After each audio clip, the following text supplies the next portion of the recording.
ci sant yàlla duma ci sore ndax dossier boobu ba tey mi ngi en instruction et on attend que le droit soit dit mu am ñetti yëf nag yu am ne Bougane dama koy massaw ba pare man ak waa kër Bougane nag xam nga mu suñu juboo ma nag Moussa plateau bi dañ fiy sànnante xeer rek waaye ku gis nen nag ni nen a ngi j'ai l'habitude de dire Maître Aïssata Tall Sall moom ma ko doon rappeler 3 personnes ne vont jamais en prison le fou parce que c'est prévu dans l'article 50 du code pénal parce qu'il ne jouit pas de toutes ses facultés le traître mooy celui qui est prêt jaay boppam wala jaay deram pour mën a bañ dem dugg prison wala le chien mooy ki nga xamante ni pare na pour def liggéey bu bon bi ba tax na mu mën a daw prison nee na bokkuma si sant naa ci yàlla Bougane gis naa ni bokku ci sant nañ ci yàlla Bougane kenn woowu ko mu ni génn leen ñu def mortal combat man mii di jigéen bi kenn woowu ma ni génn leen ngeen def mortal combat nee na j'ai voulu être mise sous mandat de dépôt parce que dama yërëmoon jigéen ñi toogoon di xaar sama audition ba 1 heure ba 2 heures du matin muy taw seen kaw kon dama bëgg tey jii waa Pastef foofu ñu jaar Soumarou merci beaucoup maa ngi leen nuyu tu es mon mari tu es un frère tu es un camarade waaye nag seen politique bii ne wax yiñ ci gis buñ ko ñem ragal a wax taux de violence bii ñu gis bi waa Pastef duggee ci politique laa ko gis man jéegi et moi je pense que ça m'engage ça fait plus de 10 ans ou même plus maa ngi ci les gens ne s'attaquent pas par rapport aux idées ni aux arguments sa dund la ñuy génnee sa famille saaga la waxal la wax ju ñaaw léegi maa ngi la koy wax 72 heures lañ lay defal ci internet bi génnee sa démb ak sa bërki jëm te nee naa leen fii ku fi am luñ la war a mën a waxal bu dul yow mu doon sa rakk mbaa mu doon sa yaay mbaa mu doon sa tante quand on est là et qu'on demande la voix des Sénégalais il faut qu'on ait le courage de nos idées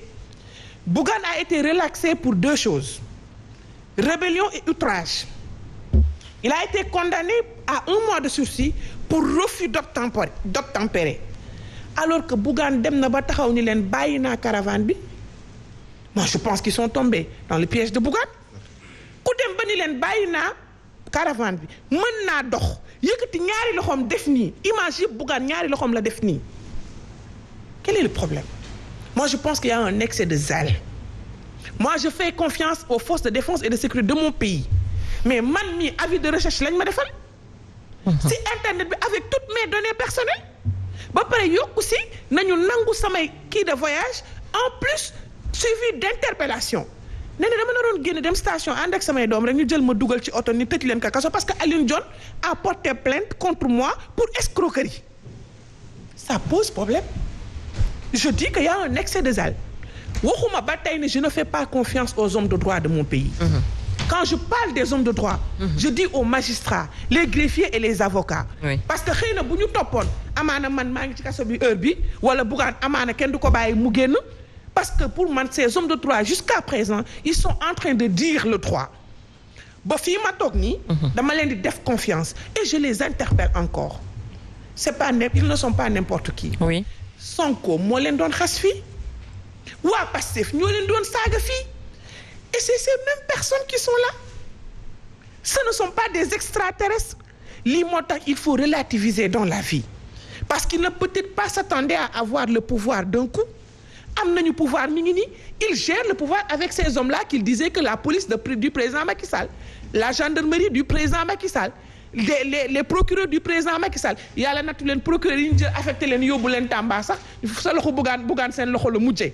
juste pour te dire que dëkk bii ñoo ko moom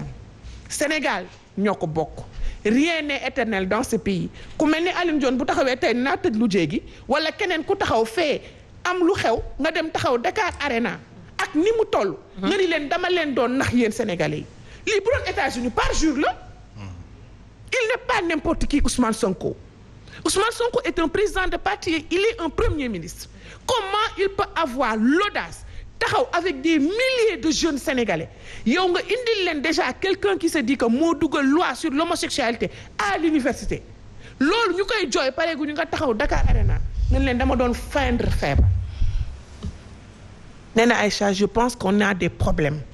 il faut qu'on revoie nos valeurs il faut que tam ñu xam ni on ne peut pas avoir seulement un État il faut qu'il y ait l'opposition et qu'on donne la possibilité à ces gens-là parce que État bi taxawu rek ñëw taxaw tey parce que dafa am ay patriotes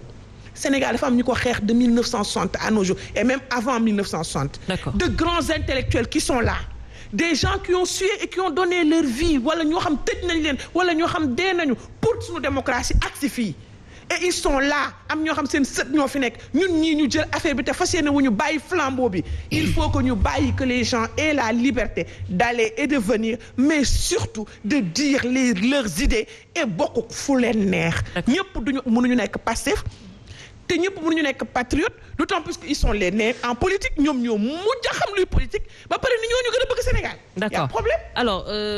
Zoumaro dafa waxu excès de zèle et on a vu quand même que ci PVI par rapport à l'arrestation toujours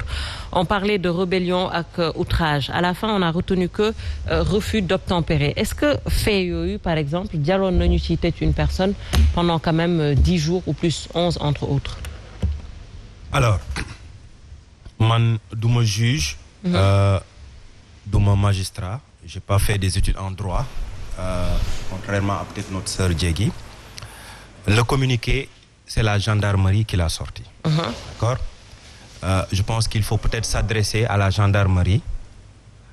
et leur poser cette question-là. C'est un communiqué de la gendarmerie que nous avons tous lu et je pense que nous avons aussi regardé les vidéos ensemble. Ce qu'il faut savoir c'est que Bougane fait de la politique maintenant nag képp kuy def politique yow yaay xool naka am nga droit utiliser ce style moom il pense que pour ñu wax ci moom il faudrait que mu def loo xam ne dañ koy tëj d'ailleurs génn na ne sama doom ji saak bi dama ko fi teg parce que ñu ma yóbbu prison pour préparer prison donc ça veut dire que sa stratégie politique mooy naa def lépp lu ma mën pour ñu dugal ma prison parce que bu ma duggee prison dinaa am coow loolu moom am na droit def loolu il fait de la politique s'il pense que c'est la meilleure stratégie pour lui d'augmenter son aura ou bien d'avoir des partisans c'est son droit le plus absolu maintenant notre sœur vient de dire que gëm na elle fait confiance à la justice sénégalaise et comme je dis c'est un communiqué de la gendarmerie moi je suis pas juge il a été jugé tëj nañ ko 1 mois avec sursis loolu juge yi bu fekkee y a des questions par rapport au communiqué ak li mu def je pense qu'il faut s'adresser à la gendarmerie mais je pense que enfin je veux dire comme je dis Bougane et son parti ils sont libres d'utiliser la stratégie bu ñu jàpp ne bu ñu ko defee Sénégal yi nañ leen bëgg mais dafa am benn wax d'ailleurs bokk na ci rare wax yu Cheikh Yérim Seck wax ma d'accord ci mooy nee na Sénégal ñëpp tëdd mais kenn nelawul c'est-à-dire les gens ils sont pas je veux dire xam nga ñun politiciens yi ñoo nekk ci plateau yi on pense qu'on est les plus intelligents qu'on peut tromper tout le monde alors que contrairement à ce que nous pensons sax jàpp naa ne ñu gën a muus ñu gën a intelligents ils font pas de la politique d'accord donc ça veut dire que les Sénégalais ils observent xam nañ mun nañ déglu xam nañ lu yanu maanaa ak lu yanul maanaa xam nañ kuy cinéma xam nañ koo xam ne day def dara pour am buzz mais ce que j'aimerais dire à Bougane et à ses partisans il faut le dire à Ousmane Sonko. ñu xam ne. il faut dire ça à Ousmane Sonko. waaw bàyyi ma continuer bro. il faut dire ça à Ousmane Sonko. c'est pas à toi de dire quelque chose à Bougane aussi. waaw léegi li ma bëgg wax mooy quoi. tu me laisses continuer je t'ai écouté attentivement. vas-y mais da nga tuuti pour jox Bougane